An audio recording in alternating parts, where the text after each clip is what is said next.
So, I started a war. Just a quick note before this video starts, please do not give any hate to the members included in this video. This is all for fun, and no one legitimately hates each other. If you would like to see a narrational video like this one in the future, let me know in the comments. But with all that being said, enjoy the video. It all started with Superplex adding a new bot to SMDS, our Discord server. It's called Unbelievable, and it's a bot from which you can gain currency by working, committing crimes, or robbing other members. You can only work for rings, the currency, once every hour, only getting up to 25 rings. Apopo and I were first to discover the bot, apart from Plex. And we didn't really know what we were getting into at first. People collected rings, and everything was rather calm. We didn't even know we were at war, but really, it already started. My worst mistake was using the leaderboard command, and that was a spark of something we call the Rings of War.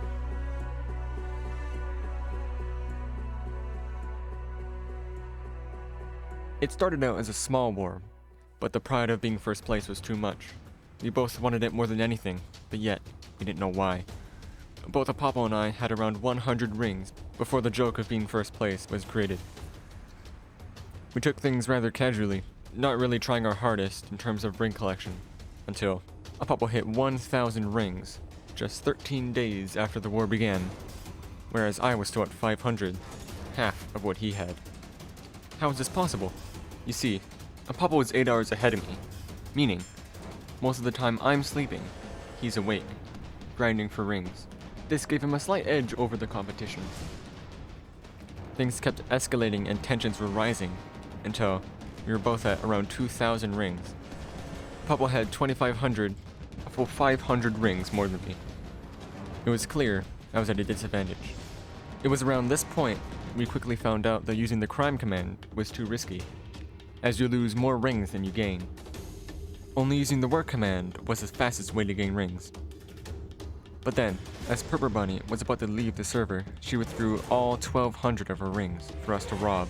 I immediately took the chance of losing hundreds of rings or gaining many more, and, well, I successfully robbed a full 500 rings from Purpur, slamming me into first place by over 100 rings. This was a lot to be ahead by, as it would take days for Apopo to claim first place again.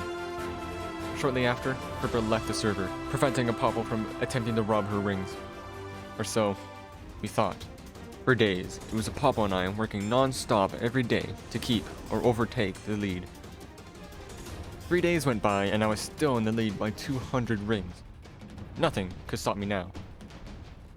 It was now the 24th of October, just over a month after the bot was added. I was still first by about 100 rings, and that was the day I had the idea to set a 1-hour timer so I wouldn't forget to work. I worked upwards of 5 times a day, and Apopo was behind.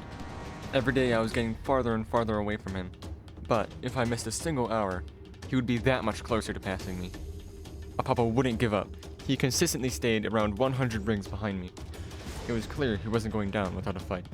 On the 29th of October, 44 days after the war started, it was decided that we would race to 10,000 rings by only having around 3,500 rings. The end was a lot closer than we thought. On the same day, Cloudy Days took his entire savings of 300 rings and gave them to me, putting me just under 500 rings above Apopo with 4,000 rings. Just then, Apopo pulled out his reverse card that would change the face of the war forever. Apopo called in some of his most loyal friends and invited them into the server specifically to work for him. Don't get mad at me when I say they're slaves, because that's literally what they call themselves. I had the same idea. However, I didn't have as many warriors as him. For now, I just had Taan. Red the Arc Strider was just first of many people Apopo would add to the server. I wouldn't hold on to first place for much longer. Soon after, Apopo added Snowmy, another one of his friends. And just like that, instead of making around 100 rings a day, he was making multiples of hundreds of rings. Apopo discovered that if someone with no rings attempts to rob someone or commit a crime and fails, that person wouldn't lose anything because they don't have anything to lose. This would double ring income rates if used correctly. So I had to think of a different strategy, and fast. I was still 200 rings ahead, That meant Apopple was getting rings 3 times faster than me alone. I got Tom to give me his savings of 200 rings. He was officially my first happy worker. From that, I hit 4,100 rings, 400 above Apopple, but it wasn't going to last for long. Later that day, he brought in 2 more of his friends, first Taan and One-Shot Greg. He now had 4 people working for him. This was bad. Apopple gained almost 300 rings in just a few hours. I had to think of something, and fast. And that's when I generated the plan. If I can't beat him by blunt force, I'll take him out from the inside. The next morning, I went to everyone working for Apopple in DMs and tried to convince them into working for me. It wasn't very successful the first time around.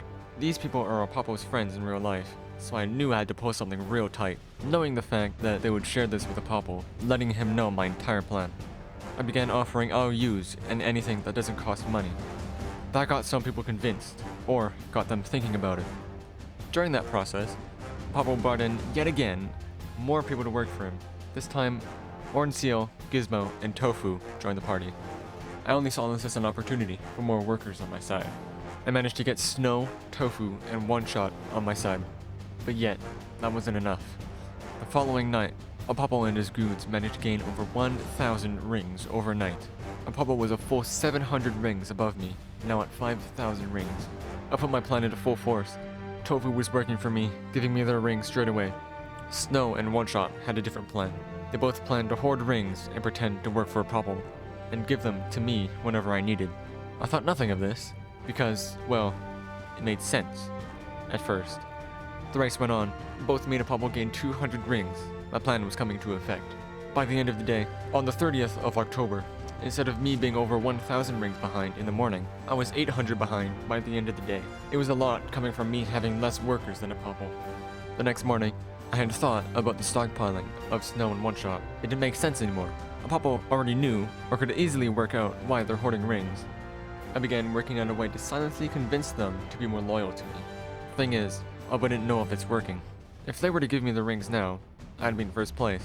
Even with that fact, I worried that they wouldn't be loyal to my place. Their power to change the game grew stronger each day that went by. They grew dangerous. The next day, I brought someone else into the war. What's this? Later that day, Superplex gave me 200 rings, putting me just under 500 rings behind Apopple. The window was closing. I just had to push harder and victory would be mine. But it unfortunately opened again when Plex gave another 200 rings to Apopple. Like, what the heck, Plex? Throughout the day it was pretty even. I stayed about 700 rings behind Apopple, until Superplex came in again by giving me 400 rings. This completely turns the game around, with me sitting just 300 rings behind Apopple. It was now the 1st of November, and we were closing in on Apopple. I just needed more time. With us both at 6,000 rings, grinding non-stop wasn't going to be enough. With me closing in on first place, Apopple was forced to use his backup plan. Remember when Purpur left the server and withdrew all her rings? Well, apparently, we're still able to rob her. Red came in and robbed 600 rings from Purpur, again putting me over 1,000 rings behind, with Apopple now having just under 7,000 rings, further decreasing my chances of catching up. I knew I couldn't risk robbing her, so I got Tom to do it for me. Luckily, he was successful and robbed just over 100 rings from Purpur. This was stressful. At this point, I'm working before, during, and after school, up until nearly midnight. Sacrificing my sleep time worked. I was catching up, fast, although at a cost of my mental state. The same day, on November 1st, I brought in 2 more people, HamPan and Carter. These guys would work in the background here and there. With most, if not all, of our tricks used, the war went on. Everything went smoothly, and no major events went down. What did go down, though, was Apopple's production speed. With Apopple pinging his members every hour to work, many became tired and slowed down, or even quit. He's basically handing me the win already. By the end of November 2nd, I was already just under 300 rings behind. This is massive, seeing as I was over 1,000 rings behind just 24 hours ago. The end of November 3rd comes.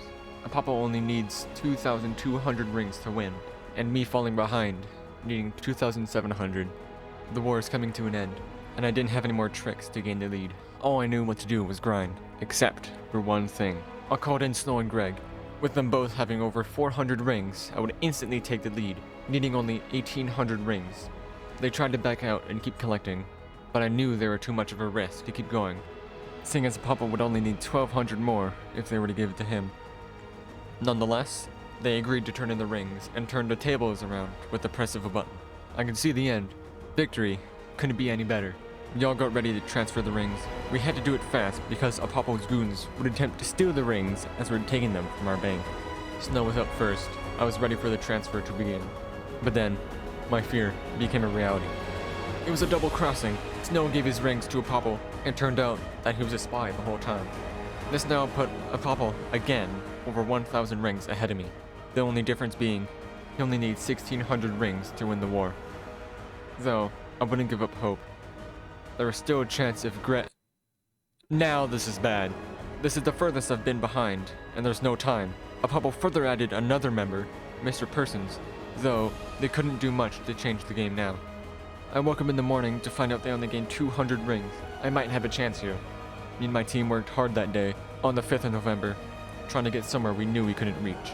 We worked hard, but they worked harder. I checked the leaderboards one last time before I went to sleep.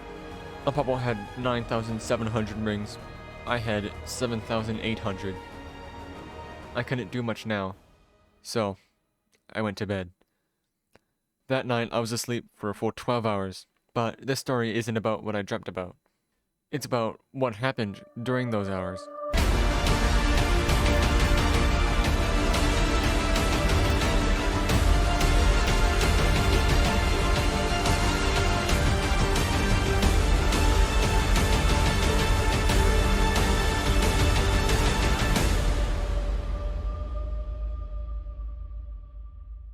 It was during the night that I lost the war, making my 12-hour sleep a night to remember. I woke up staring at the 10,000 rings Apopo had accumulated. The only thing I could do was sit back and finally relax. The war was over, and I was free of the constant battle I took part in. Before I walked away from the battlefield, I just said one thing. Well, boys, we lost the war. But we didn't lose our strength, our will, or our friendship. We only fought to rise, but this is war. One side must lose. Though, that doesn't make us losers. But it only makes us stronger. After this day is sent out to the world, we will learn from our mistakes. We will eat all of the bread. The Grey Power shall rise again and take the crown.